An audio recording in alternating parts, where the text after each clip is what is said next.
ドミネーターシステム。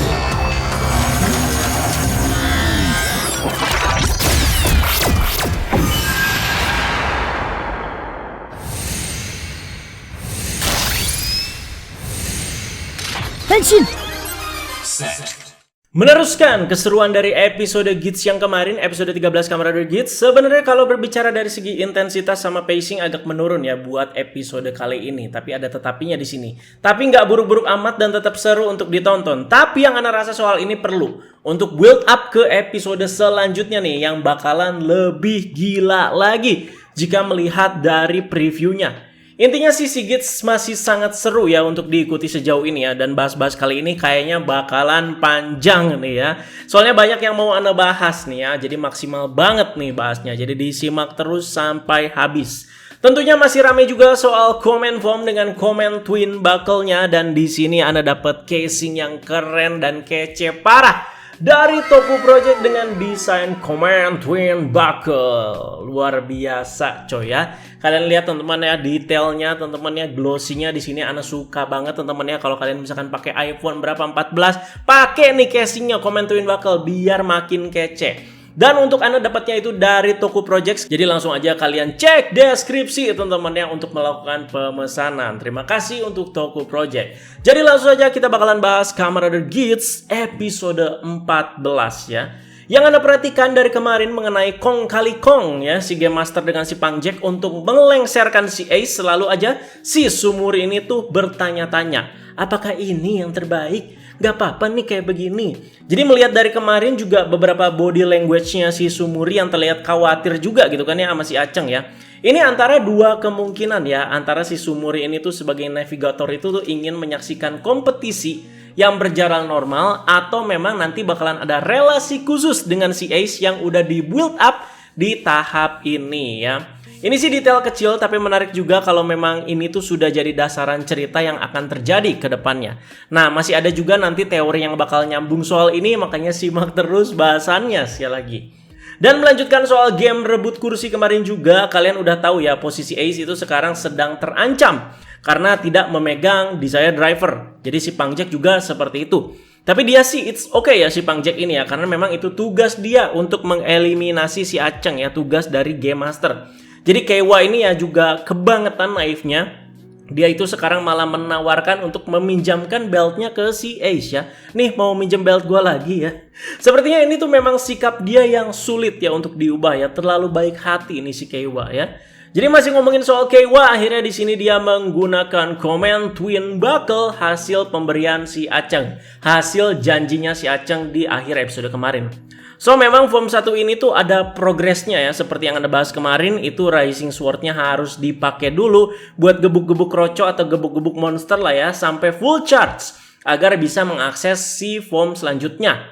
Di sini muncul dulu Tycoon Command Form Rising Mode ya, jadi ya ala-ala entry form, jadi dengan pedangnya juga. Jadi berbeda dengan Gits, pewarnaan dari si helmet Tycoon ini yang base-nya ikut berubah menjadi silver. Kan biasa ya warnanya hijau ya, sekarang jadi silver. Sementara si Aceng, si Gits ya tetap gitu ya, warna helmnya ya yang base-nya ya putih merah ya, helmet rubah ya. Jadi penasaran gitu kalau si Bava pakai Command Form ini tuh gimana ya. Wah gila sih, mestinya cocok-cocok aja ya, soalnya si Command Form ini kan armor tipe bulky ya ketika udah berubah menjadi jet atau cannon gitu ya. Jadi ya dengan si Bava yang suka mengenakan zombie, dia bisa dibilang kan dia ini tipe-tipe rider yang agak bulky juga sedikit ya. Si Bishop Jamato aka Kakurenbo Jamato juga muncul. Ternyata identitasnya adalah si bocil cewek bertopi merah yang dari kemarin nyuri driver milik para peserta ya. Dan Jamato yang satu ini lumayan kuat dan punya kemampuan menyebarkan serbuk-serbuk nutrisari ya, yang dapat membuat lawan itu linglung. Sehingga para player itu malah jadi menyerang player yang lainnya ya. Nah, Ana seneng nih di sini ya. Jadi akhir-akhir ini Jamatonya itu berasa semakin overpower dan susah dihadapi sama para player-player lain. Jadi masih ngomongin Jamato, balik lagi ke peternakan Bapak Archimedel. Di salah satu bagian episode ini, si Bapak Archimedel ini tuh terlihat sedang berkomunikasi dengan salah satu Jamato yang kuat yang sedang bisa dibilang ya, sedang dirawat lah ya. Atau lagi kayak diternakan atau kayak dipupuki lah ya. Dan Jamato ini tuh bisa ngomong dengan lumayan lancar loh ya, kagetnya ya. Jadi katanya itu jangan samakan aku denganmu. Maksudnya mungkin jangan samakan kami para Yamato dengan manusia. Ini gila sih ya. Jadi makin kesini tuh makin terlihat evolusi-evolusi dari para Yamato ini. Jadi jangan lupakan pokoknya yang Anda omongin. Jadi tinggal tunggu waktu aja di sini ya sampai evolusi Yamato ini tuh terutama nih soal kecerdasannya itu bisa melampaui para manusia. Tinggal tunggu waktu ya. Jadi makin susah nanti ya. Dan Yamato ini tuh dinamai Rook Yamato oleh si Pak Archimedel. Jadi ya tema Yamato ini tuh kayak tumbuhan kantung gitu nggak? Kalian tahu nggak tuh ya? Yang kayak gimana ya? Yang kayak suka makan serangga gitu ya si tumbuhannya ya. Jadi itu namanya kantung semar ya namanya ya. Masih juga ngomongin soal Yamato, Keiwa yang sedang menghadapi Yamato Rider dibuat kaget dengan Yamato Rider yang terbata-bata mengucapkan kata aku tidak akan kalah. Jadi ini tuh sama persis dengan kata-kata Bapak Ginpen ya ketika masih menjadi peserta di GP ya. Masih aja dibayang-bayangi Bapak Ginpen nih si Keiwa ya. Ini ngeri sih ya kalau dari kita yang udah tahu ya pastinya ya. Yamato itu kan tercipta dari para peserta di GP yang mati ya. Terlihat di episode-episode kemarin yang pas awal-awal Pak Archimedel ini muncul. Jadi dia itu ya muncul dengan kantong ya berisikan core ID yang sudah retak semuanya ya. Ada Shirowe, ada Ginpen di situ kan ya. Jadi ini tuh berarti semakin membenarkan teori bisa aja para player ini setelah tersingkir ya, terutama yang game over yang mati itu berubah menjadi Yamato. Jadi ini tuh mirip-mirip episode Gaim ya. Si Kouta itu nggak sengaja ngebunuh si Yuya yang udah jadi invest ya karena nggak tahu ya. Kan nggak tahu gitu ya. Ana jamin ya setelah soal ini tuh terkuak ke beberapa karakter di Gits, Ana rasa yang paling shock pasti si Keiwa di sini ya. Langsung teringat Bapak Ginpen pastinya. Aduh jangan-jangan gua nggak sengaja ngebunuh Bapak Ginpen gitu ya. Ya mungkin aja gitu nggak sengaja dia bunuh ya. Terutama mungkin aja udah mati juga si Bapak Ginpen yang udah jadi Yamato Rider di episode ini. Dan si Naon Kurama ini masih dibuat penasaran sama misteri apa yang disembunyiin sama si bapaknya. Dan juga soal keikutsertaan dia nih yang tiba-tiba ya. Ya ini cukup mengejutkan sih menurut Ana ya. Kan dia itu minta tolong ke dua bodyguardnya yang namanya itu Ana baru tahu juga di episode ini. Yaitu si Ben sama si John. Tetapi ketika sedang menyelidiki kamar bokapnya si Kosei Kurama, si Ben sama si John ini menemukan core ID yang mengembalikan ingatan mereka ketika menjadi peserta di salah satu kompetisi di GP. Terus juga dua core ID mereka diperlihatkan di sini ya, dan di situ ada White Tiger, wow, Die Ranger pak, dan juga Black Panther sepertinya itu ya. Jadi ini kita belum tahu ya, apa soal ini bakalan ada lanjutannya lagi apa enggak gitu ya. Apakah si Ben sama si John ini itu bakal jadi peserta DGP lagi apa enggak? Ana harap sih ya iya gitu ya, bakal lebih seru lagi gitu ya. Tapi kalau Yuya Takashi tuh udah nambahin teori soal ini yang ternyata dua bodyguard Neon ini adalah mantan Kamen Rider dan mantan peserta di GP, yang mestinya ya harus berkelanjutan dong ya. Jadi ya si Ben sama si John ini tuh bisa punya peran lebih, terutama di saganya Neon yang sedang mencari tahu misteri soal bapaknya. Apalagi kan ditanyain kan, lu lebih pilih mana? Bapak gua atau gua kan? Sementara si bodyguardnya bilang ya tentu gua pilih Neon gitu. Di luar itu Ana juga mau mengucapkan lah selamat ya kepada dua orang ini ya. Siapa sih namanya nih si Tom Constantine ya. Ini kan dia itu ya fans Kamen Rider gitu. Dan berhasil mewujudkan impiannya menjadi Kamen Rider di salah satu serial Kamen Rider. Foto sama Sakamoto pula. Mantap ya. Walau emang pas Henshin ya langsung dipotong gitu ya teman-teman ya. Dan gak diliatin wujud ridernya. Ya tidak mungkin lah Toei seniat itu ya untuk bagian begini doang ya. Tapi semoga dua bule ini tuh masih berlanjut lah perannya sampai akhir serial Gits ya. Berasa kocak dan seneng aja gitu ya Anda tuh lihat mereka berdua. Nah sekarang kita bahas soal Hareruya Win aka Pang Jack dan juga si Aceng yang punya highlight di episode kali ini. Secara mengejutkan si Pang Jack ini tuh dikhianati oleh Game Master. Ini sih tepatnya soal disagreement mengenai tugas dan perjanjian ya antara si Pang Jack dengan si Game Master. Jadi Pang Jack kan bilang, "Woi, tugas gue udah beres nih. Udah nanti kirimin core ID lagi ya." Jadi gue itu udah bikin si Gits itu terpojok dan siap tereliminasi. Ya dia nganggap ya udah selesai gitu tugasnya dia di situ ya sebagai orang dalam bisa dibilang. Nah, Pang Jack itu beranggapan dia nggak apa-apa kan pastinya tereliminasi gitu. Toh ntar juga gue dikembalin lagi ingetan gue sama pihak DGP karena gue bakalan dikasih lagi core ID-nya dari si DGP. Ternyata perjanjiannya menurut Game Master itu ya tidak seperti itu gitu. Itu tuh bakalan terwujud kalau si Pang Jack itu jadi Desation. Masih ada lagi ternyata. Ini terjadi katanya sebagai hukuman ekstra lah ya kepada si Pang Jack karena udah mengumbar koneksi soal si Desire Grand Prix. Jadi berat banget Pak kalau harus kayak gitu ya. Lu harus menang DGP, lu harus jadi Desashin ya. Jadi Pang Jack yang ngerasa udah santai jadi kayak langsung waduh. Jadi harus beneran ikutan lomba rebut kursi ini gitu ya dan ngedapetin si Desire Driver lagi. Kalau dia tersisih ya udah ingatannya dihapus dan selesai udah ya. Maka itu terjadilah kerjasama tidak terduga nih ya antara si Pang Jack dan juga si Aceng. Jadi akur mereka berdua ya. Nah untuk bagian ini menurut kalian bagaimana? Apakah mungkin terlalu cepat atau emang sudah waktunya? Atau Pang Jack dirasa bisa lebih lama gitu jadi karakter yang licik dan manipulatif? Silahkan kalian komentar di bawah ya mengenai si Pang Jack yang dihianati ini dan tiba-tiba dia kerjasama sama si Aceng. Tentunya keadaan ini ya dimanfaatkan juga sama si Aceng untuk menanyakan beberapa informasi soal Desire Grand Prix, terutama soal ibunya. Ini kan yang pengen kita tahu ya dari dulu ya. Jadi terungkap nama ibu dari Ukyo Ace adalah Mitsume. Dan dia siapa? Ternyata Tante Mitsume itu adalah navigator dari DGP sebelum Sumuri. Wow. Jadi dengan begini aja teori itu bisa menjalar kemana-mana nih. Dan Ana udah siapkan teori-teorinya.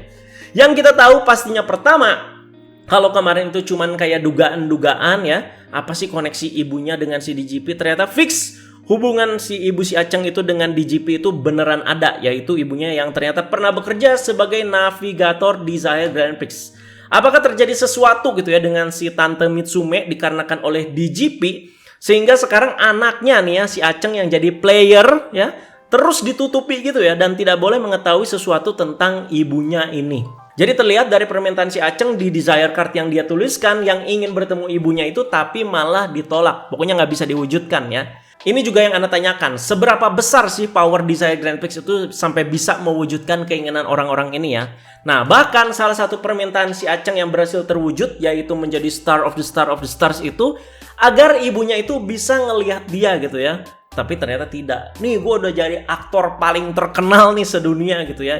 Jadi masa gitu ya nggak kelihatan gitu sama orang gitu ya. Tapi ternyata tidak gitu ya. Nah ibunya ini kemana? Jadi bener-bener kayak ngilang ini ibunya ya.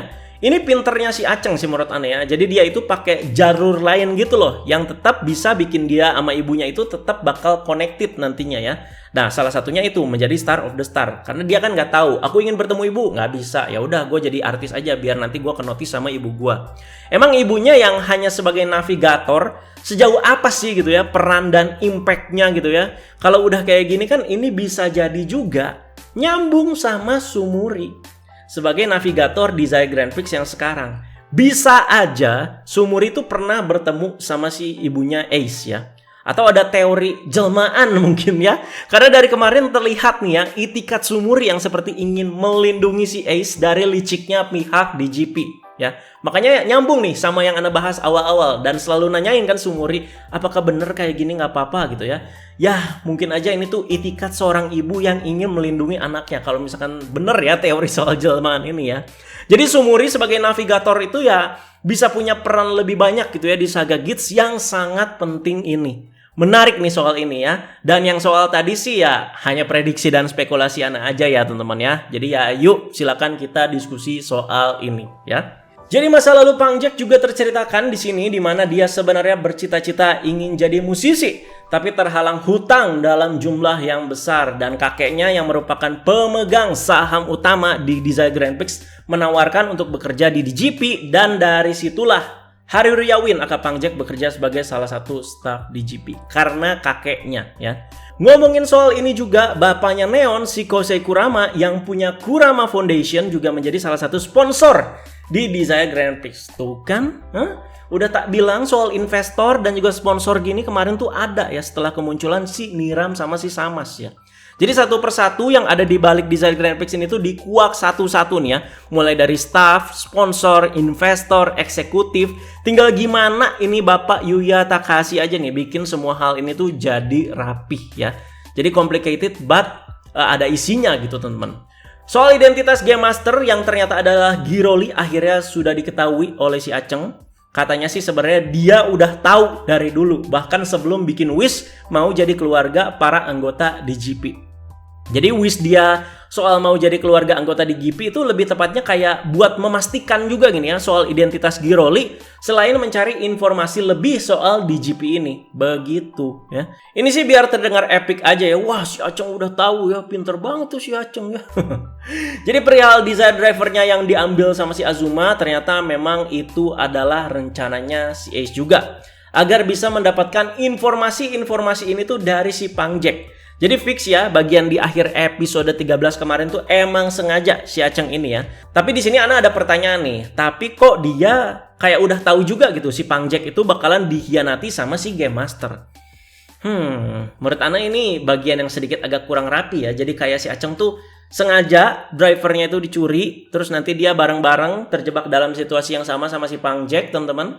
Terus nanti ada harapan jadi dia juga kayak bertaruh gitu. Wah, si Pang Jack nanti semoga dikhianati nih sama Game Master. Nanti kalau udah dikhianati, nanti gue bisa ulik-ulik informasi gitu dari dia. Ya itulah soal itulah. Terus si Taikon dan Nago berhasil mengalahkan Yamato Rider masing-masing sehingga dua Desire Driver itu berhasil didapatkan kembali oleh Pang Jack dan juga si Gits. Jadi kesal juga ya karena si Pang Jack malah beralih ke si Gits ya. Jadi Game Master aka si Giroli ini tuh langsung turun tangan di sini ya.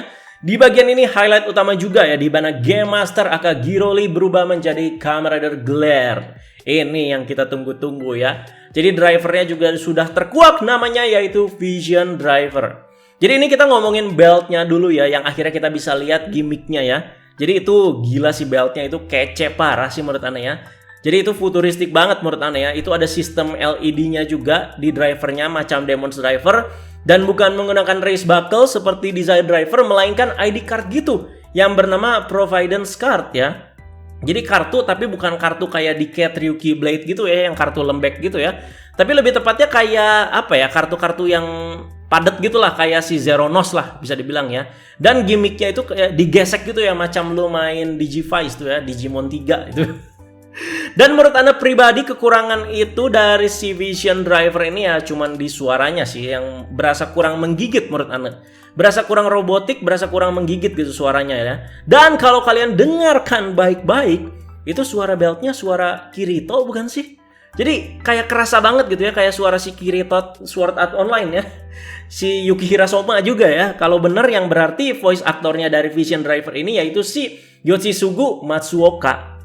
Menurut Ana dari suaranya aja sih ya kurang greget ya. Dan kekhawatiran utama tentunya ini belt Ana jamin 100% pasti masuk kategori premium Bandai. Mau berapa coba masuk Indo? 2 juta, 3 juta, duitnya mana pak ya? Jadi untuk sequence henshinnya keren teman-teman. Ridernya juga sudah pasti keren.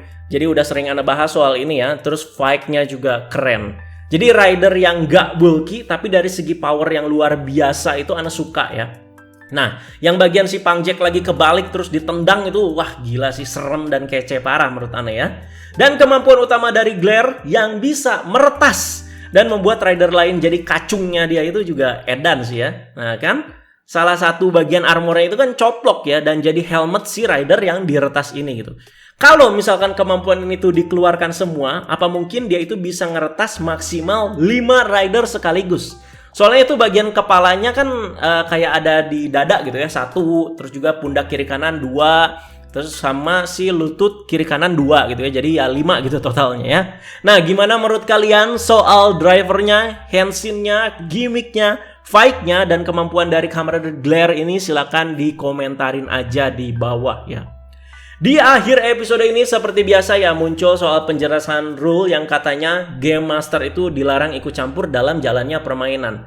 Oh, siapa bilang nggak bisa? Dengan suka-suka Yuya semua itu bisa terjadi. Nih, ikut campur ya. Di sisi lain, Tycoon dengan Command Form Cannon Mode-nya itu berhasil mengalahkan Bishop Yamato dengan action yang luar biasa. Jadi dari segi koreo ya mirip-mirip lah ya sama episode kemarin ya yang Gits pakai Cannon Mode juga. Jadi form yang cukup bulky tapi bisa lumayan lincah dan juga dinamis ternyata di sini ya. Jadi applause lah buat Pak Sakamoto terutama di bagian-bagian actionnya ini. Tentunya ya dengan dikalahkannya Bishop Yamato membuat permainan di babak ini tuh selesai dan membuat sang pemeran utama kita Ukyo Ace tereliminasi dari permainan. Padahal udah keambil tuh drivernya ya, tapi sayang sekali kepental. Gara-gara si Pangjek yang lagi dikontrol itu langsung nonjok gitu kan ya. Kalau ditanya kok Tycoon bukannya nunggu si AC gitu ya, jadi tereliminasi dong si Aceng gitu ya. Mana tahu juga gitu kan si Keiwa ya. Lagian ya mau bertahan sampai kapan gitu melawan Yamato yang kuat kayak gitu ya. Lagian itu Yamato kan udah pasti ngerusuh, udah pasti nyerang-nyerang warga gitu ya, harus segera dihabisin juga gitu. Dan lagi urgent gitu juga belum tentu ada pikiran buat ngedelay gitu. Ayo Aceng cepat dapatkan drivermu, aku tahan gitu. Dan juga kemunculan glare yang gak diduga-duga juga pastinya mempengaruhi kondisi ini ya. Nah, episode minggu depan, babak terakhir di GP kali ini ya. Dan siapakah yang akan menang? Tentu yang menarik masih soal si Aceng yang statusnya itu bukan player lagi. Pastinya keheranan gitu ya, dia itu melihat dunia yang akan hancur di babak terakhir di GP ini. Karena ingatannya juga sudah di reset ya. Sepertinya sih status Star of the Stars-nya masih ada, cuman ya ingatannya nggak ada gitu. Jadi kasarnya ya jadi kayak warga biasa aja gitu. Tapi Ana yakin di sini ya, karena suatu kejadian dia itu bakalan inget lagi ya. Terlihat ada Azuma juga yang sedang sekarat di situ kan, lagi dia gendong gitu. Bisa aja ya lewat Azuma gitu ya, terutama lewat beltnya atau core ID-nya ketika disentuh ya, ingatan si Ace itu bakalan kembali lagi. Ya gila sih ini ya, dinamika yang nggak disangka-sangka juga gitu ya, sampai harus membuat pemeran utama ya si Aceng ini tuh keluar gitu dari permainan agar bisa kembali dengan lebih wah lagi di cerita berikutnya. Jadi kita tuh nggak dibuat bosen gitu. Aceng lagi menang gitu kan ya. Jadi ini adu kelicikan lah ya dalam tanda kutip antara si DGP dengan si Aceng sebagai rubah yang juga licik.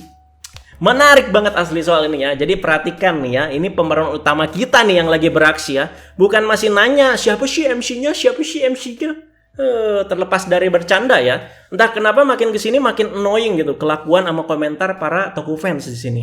Bukan Ana baper apa gimana ya, Ana udah pasti bisa ya bedain yang bercanda apa sama enggak gitu. Tapi kerasa banget asli annoyingnya ya. Kemarin kan soal perdebatan MC Aceng atau Keiwa ya. Jadi di ceritanya di sini si Aceng itu kan tereliminasi. Langsung pada ngata-ngatain lah ya.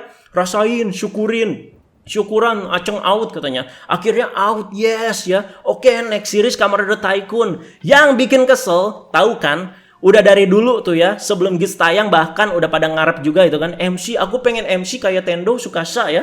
Udah dikasih yang kayak gitu di diri si Aceng, sekarang bilang MC-nya Keiwa, MC Keiwa ya.